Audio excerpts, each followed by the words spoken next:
BCB নির্বাচনে অনিয়মের অভিযোগ তুলে পরিচালনা পর্ষদ ভেঙে দিয়েছে জাতীয় ক্রীড়া পরিষদ। এনএসসি জানিয়েছে আগামী 3 মাসের মধ্যে নতুন নির্বাচন আয়োজন করা হবে।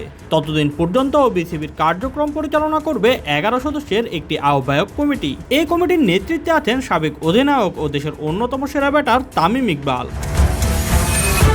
এর আগে বোর্ডের 7 পরিচালক ধাপে ধাপে পদত্যাগ করায় সংস্থাটির গ্রহণযোগ্যতা নিয়েই প্রশ্ন ওঠে। সেই প্রেক্ষাপটে মঙ্গলবার আনুষ্ঠানিকভাবে বোর্ড ভেঙে দেওয়ার সিদ্ধান্ত জানানো হয়।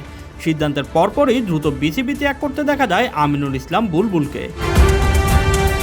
সর্বশেষ বিসিবির নির্বাচনে অংশ নেয়ার আগ্রহ থাকলেও অনিয়মের অভিযোগ তুলে সরে দাঁড়িয়েছিলেন তামিম ইকবাল। তার সেই অভিযোগের সত্যতা প্রমাণিত হলে বোর্ড ভেঙে দিয়ে অন্তর্বর্তীকালীন সময়ের জন্য তাকেই প্রধানের দায়িত্ব দেওয়া হয়েছে।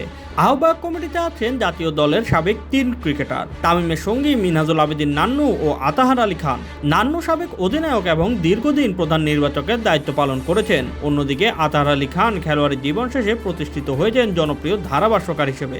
নির্বাচনের আগ পর্যন্ত তারাও বোর্ড পরিচালনায় গুরুত্বপূর্ণ ভূমিকা রাখবেন। এছাড়া কমিটির বাকি সদস্যদের মধ্যে রয়েছেন বিভিন্ন ক্ষেত্রে পরিচিত ব্যক্তিত্ব ও রাজনৈতিক পরিবারের উত্তরসূরিরা। ব্যারিস্টার রাসনা ইমাম, মির্জা ইয়াসির আব্বাস, সৈয়দ ইব্রাহিম আহমেদ, ইসরাফিল খসরু সবারই রয়েছে নিজ নিজ ক্ষেত্রে উল্লেখযোগ্য পরিচিতি। কমিটিতে আরও যুক্ত হয়েছেন মির্জা সালমান ইস্পাহানি, যিনি দীর্ঘদিন ধরে ক্রিকেট সংগঠনের সঙ্গে যুক্ত। আছেন সাবেক পরিচালক রফিকুল ইসলাম বাবু ও ফাহিম সিনহা, যারা শুরু থেকেই অনিয়মের বিরুদ্ধে সোচ্চার ছিলেন। এছাড়া তানজিল চৌধুরীও রয়েছেন এই কমিটিতে। ক্লাব ক্রিকেটে তার অবদান উল্লেখযোগ্য, বিশেষ করে প্রাইম ব্যাংক ক্রিকেট ক্লাবের সাফল্যে তার ভূমিকা রয়েছে। তিনি এর আগে 2 মেয়াদে বিসিবির পরিচালক হিসেবেও দায়িত্ব পালন করেছেন। সব মিলিয়ে নতুন নির্বাচন না হওয়া পর্যন্ত এই আহ্বায়ক কমিটি বিসিবির প্রশাসনিক দায়িত্ব সামলাবে। Shoaib Shams, BD sports time.